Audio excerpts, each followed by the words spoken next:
ಧರ್ಮಸ್ಥಳನ target ಮಾಡೋ ನಮ್ಮ plan ಯಾಕೋ ಸಕ್ಸಸ್ ಆಗಂಗೆ ಕಾಣ್ತಾ ಇಲ್ಲ.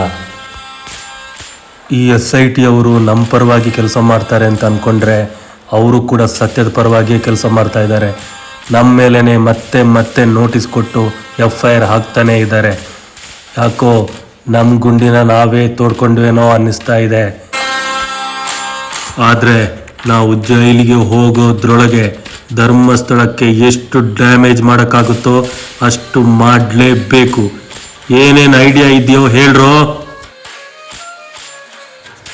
ಅಣ್ಣ, ಆ ಘಟನೆ ನಡೆದ ದಿನ ಅವರ ತಮ್ಮನ ಮಗ ಅಮೇರಿಕಾದಲ್ಲಿ ವಿದ್ಯಾಭ್ಯಾಸ ಮಾಡ್ತಾ ಇದ್ದ.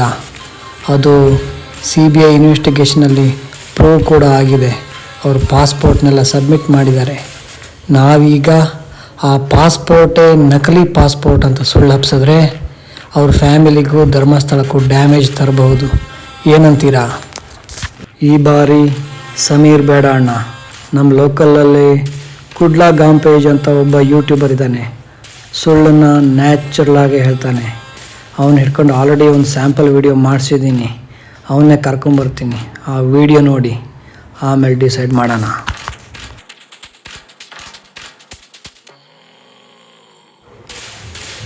ಅಣ್ಣ, ಇವನು ಕುಡ್ಲಾ ಗಾಂಪೇಜ್ ಅಂತೇಳಿ ಯೂಟ್ಯೂಬ್ ಚಾನಲ್ ಇದೆ, ಅಜಯ್ ರಾವ್ ಅಂತ. ನಾವು ಏನು ಹೇಳ್ತೀವೋ ಅದೇ ಥರ ಮಸಾಲ ಸೇರಿಸಿ ವಿಡಿಯೋ ಮಾಡ್ತಾನೆ. ಸ್ಯಾಂಪಲ್ ವಿಡಿಯೋ ಮಾಡ್ಕೊಂಡೇ ಬಂದಾನೆ, ನೋಡಿ ಅಣ್ಣ.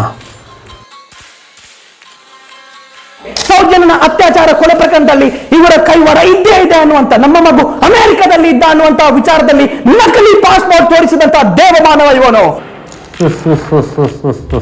ಈ ವಿಡಿಯೋನೇ ಫೈನಲ್ ಮಾಡಿ.